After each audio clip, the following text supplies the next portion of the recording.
Good evening, my Real News Midday TV family. Welcome back to the channel for another news update. And in the news this evening, man killed in Manchester bar robbery, girlfriend battling for life.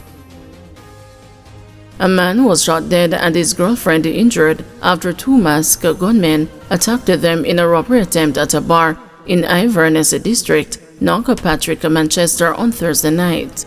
Police and relatives identified the murder victim as Roisin Wilshire, 30, a resident of Inverness. Police said about 9 p.m. the couple were at the bar when the two masked armed men entered. Police said Wilshire tried to run from his attackers but was chased to the back room where the gunmen asked where the money dey.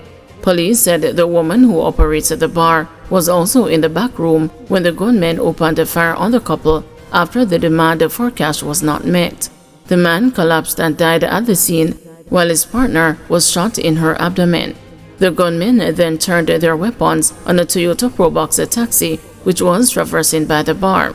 The taxi operator narrowly escaped injuries as the bullets went through the windshield, back left side passenger window, and a door. The taxi driver transported the injured 30-year-old woman to hospital, where she was rushed into an emergency surgery on Thursday night. Her condition is said to be considered life-threatening.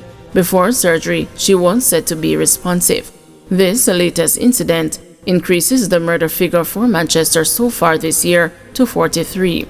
4 people have been killed in Manchester in October, including a double murder incident at the Mandeville Market. The market incident resulted in Minister of National Security Dr. Harris Chang touring the facility and the area surrounding Mandeville a week ago. He also met with citizens, business and political leaders to address their concerns on crime. 25-year-old construction worker shot dead in St. Catherine. A 25-year-old construction worker was shot dead in St. Catherine last night. He has been identified as Kego Anthony Fonte, also known as Nico, from Point Hill in the parish. The incident occurred around 8:20 p.m. in Morrison District in the St. Catherine North Police Division. Residents reported hearing explosions and alerted the police. A police team found Fonte with a gunshot wound to his head and upper body. He was taken to Spanish Town Hospital, where he was pronounced dead.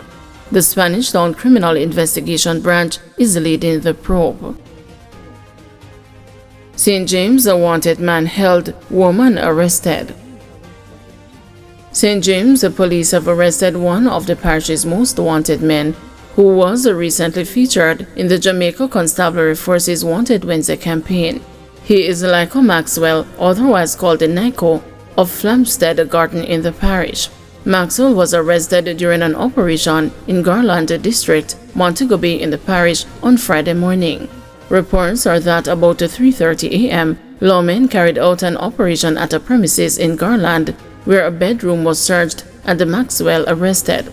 A Gerson regard pistol fitted with a magazine containing 17 9mm rounds of ammunition was also seized during the operation, and a woman who was at the premises was also taken into custody.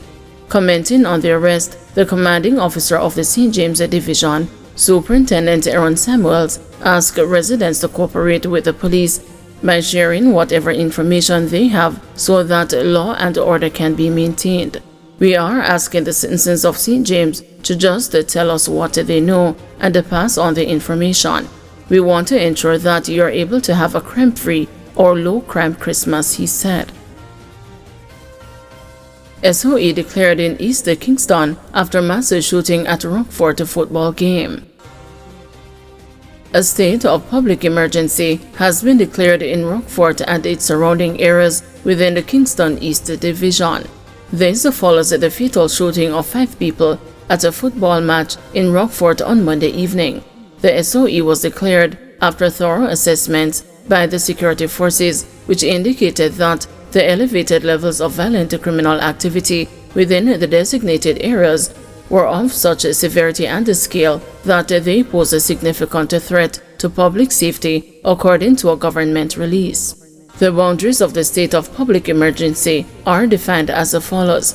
West on the western side, the boundary extends in a northerly direction from the intersection of Michael Manley Boulevard and the South Camp Road, then continues northeasterly along Vineyard Road, then on to the end of Diana Drive. North, the northern boundary extends in an easterly direction from Diana Drive to Lexington Avenue, then onto Deanery Road to the intersection to Mountain View Avenue. The boundary then extends easterly along an imaginary irregular line to the shared parish border of St. Andrew and St. Thomas. East, the eastern boundary extends in a southerly direction along the shared parish border of St. Andrew and St. Thomas to the coast, and south, the southern boundary extends westerly along the coast of St. Andrew, then along the Kingston coastline to the intersection of South Camp Road and the Michael Manley Boulevard. Commenting on the declaration of the SOE, Prime Minister Andrew Holness said, Sunday night's murders in Rockfort have shocked the nation. We have taken decisive steps to safeguard the lives of our citizens and to prevent further acts of organized violence. The government, in close coordination with the security forces, is committed to taking the urgent steps to restore order and to ensure the safety of the affected residents. The safety and the security of our citizens is our top priority. This act of terror in Rockfort is a grave threat to the peace of our nation, and we will not allow criminal elements to destabilize our communities.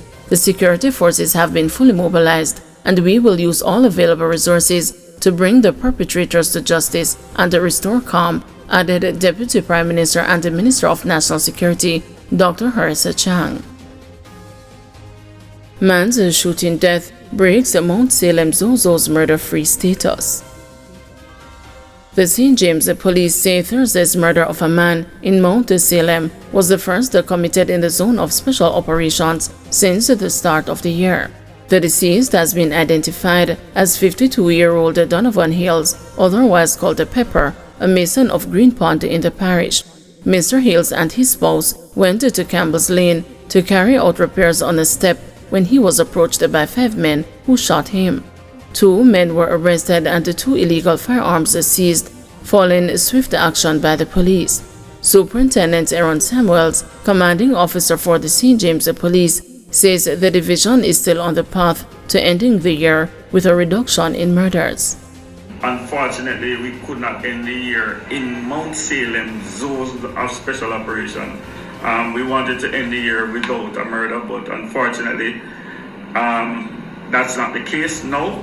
But we are still happy with the reduction that we are seeing, that 30% reduction, and we are aiming to push as hard as we can without distraction to ensure that we bring about a real reduction in murders in St. James.